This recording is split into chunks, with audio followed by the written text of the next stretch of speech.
নমস্কার বন্ধুরা, তোমরা কেমন আছো? আশা করি ভালো আছো, আমিও ভালো আছি। তো দুদিন ভিডিও দিতে পারিনি একটু অসুবিধার কারণে। তো আজকে থেকে আবার নতুন করে ভিডিও দেবো। প্রত্যেক রোজ দিনই ভিডিও পাবে।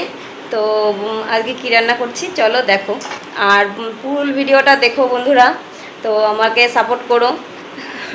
আর ফুল ভিডিওটা দেখার জন্য অনুরোধ করলাম। দেখো বন্ধুরা, আজকে করব মরুলা মাছ দিয়ে ঝাল করব। তো মরুলা মাছটা পরিষ্কার করে ধুয়ে নিয়েছি।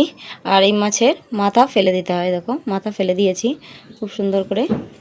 দেখেছো, প্রত্যেকটা মাছেরই মাথা ফেলে দিয়েছি, কেটে ধুয়ে পরিষ্কার করে নিয়েছি। লম্বা লম্বা করে আলু কেটে নিয়েছি, আর নিয়েছি টমেটো কুচি, পেঁয়াজ কুচি। এখানে মশলাটা বেটে নেব। যে মশলাটা নিয়েছি, পেঁয়াজ কুচি, কিছুটা রসুন নিয়েছি, আর নিয়েছি লঙ্কা আর আদা। তো এটাও একসঙ্গে বেটে নেব, আর এইটা একসঙ্গে বেটে নেব। তো এখন আমি মাছটা লবণ হলুদ মাখিয়ে ভাজা করে নেব। হলুদ দিয়ে দেবো, লবণ দিয়ে দেবো। আর এই মাছে না লবণ অল্প দিতে হয়, তাহলে ভালো হয়। এই লবণটা দিয়ে এখন আমি সুন্দর করে মাখিয়ে নেব। আর এই মাছে একটু লবণ থাকে, যেহেতু সমুদ্রের মাছ, তো একটু লবণ থাকে যেহেতু, তার জন্য লবণটা চেষ্টা করি যে একটু কম দেওয়ার জন্য। সুন্দর করে মাখিয়ে নেব। এখন তেলটা গরম করে নেব। তেল গরম হয়ে গেছে বন্ধুরা, এখন আমি মাছগুলো একে একে দিয়ে দেব। সব মাছ একসঙ্গে দেব না, অল্প অল্প করে সুন্দর করে লাল লাল করে ভাজা করে নেব।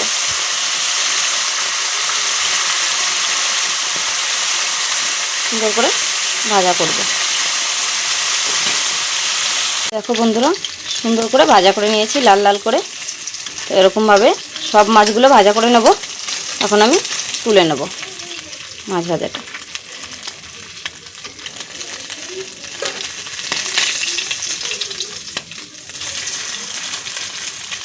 সব মাছগুলো ভাজা হয়ে গেছে বন্ধুরা, এখন আমি তুলে নিচ্ছি।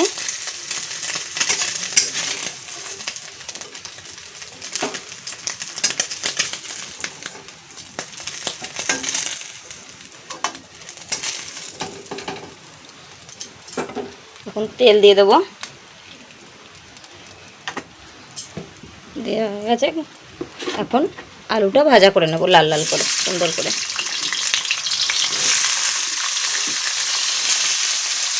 সুন্দর করে আলুটা এখন ভাজা করে নেব।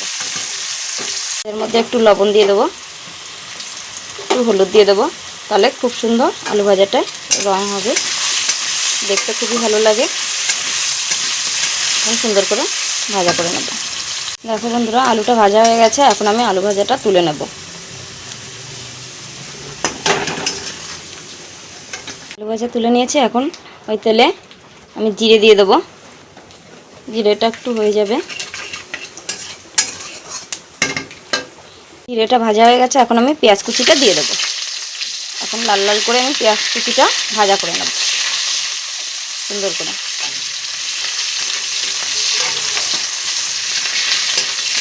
সুন্দর করে ভাজা করে নেব পেঁয়াজটা। পেঁয়াজটা সুন্দর করে ভাজা করে নিয়েছি বন্ধুরা। এখন আমি পেঁয়াজ বাটা আর রসুন বাটাটা দিয়ে দেবো। এখন সুন্দর করে মশলাটা কষিয়ে নেব।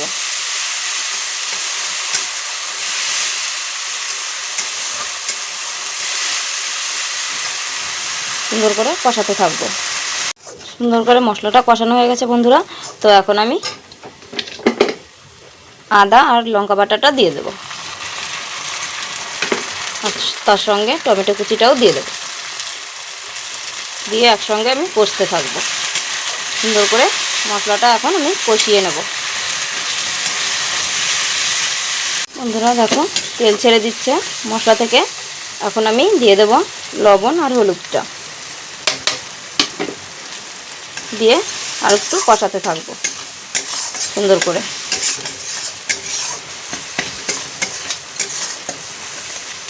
দেখো বন্ধুরা, মশলাটা সুন্দর করে কষিয়ে নিয়েছি। তো এখন আমি মাছ আর আলু ভাজাটা একসঙ্গে দিয়ে দেব। দিয়ে একটু নাড়াচাড়া করব, মিশিয়ে নেব মশলাটা মাছের সঙ্গে আলুর সঙ্গে। মাছের ঝাল এইভাবে মাছের ঝাল করলে খুবই ভালো লাগে খেতে, অসাধারণ লাগে খেতে। আর এই মাছটা দিয়ে ঝাল করলেই খুবই ভালো হয়। যদি ভালো লাগে বন্ধুরা সাবস্ক্রাইব করে পাশে থাকবে। আর কেমন লাগছে দেখতে অবশ্যই কমেন্ট করে বলো।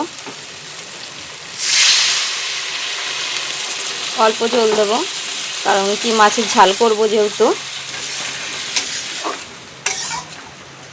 এবারটা জল দিয়ে দিয়েছি, এবারটা ফুটতে থাকবে।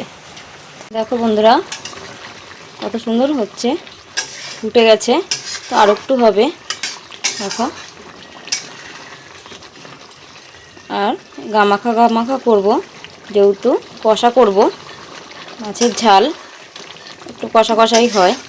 তো আরও হয়ে গেছে বন্ধুরা। দেখো এখন আমি একটু গরম মশলা দিয়ে দেবো,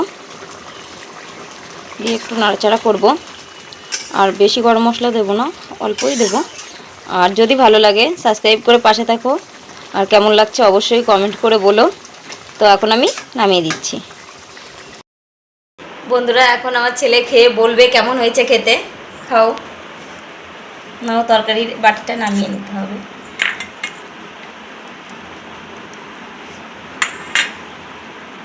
একটু খেয়ে বলো কেমন হয়েছে খেতে।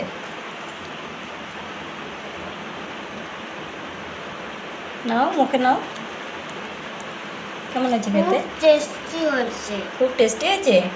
তাই একটু ঝোল দিয়ে মেখিয়ে দিই, খাইয়ে দিই একটু মাছটা। খেয়ে বলো কেমন হয়েছে। কেমন খেতে? খুব টেস্টি হয়েছে। খুব টেস্টি হয়েছে। হ্যাঁ। তাই খাও।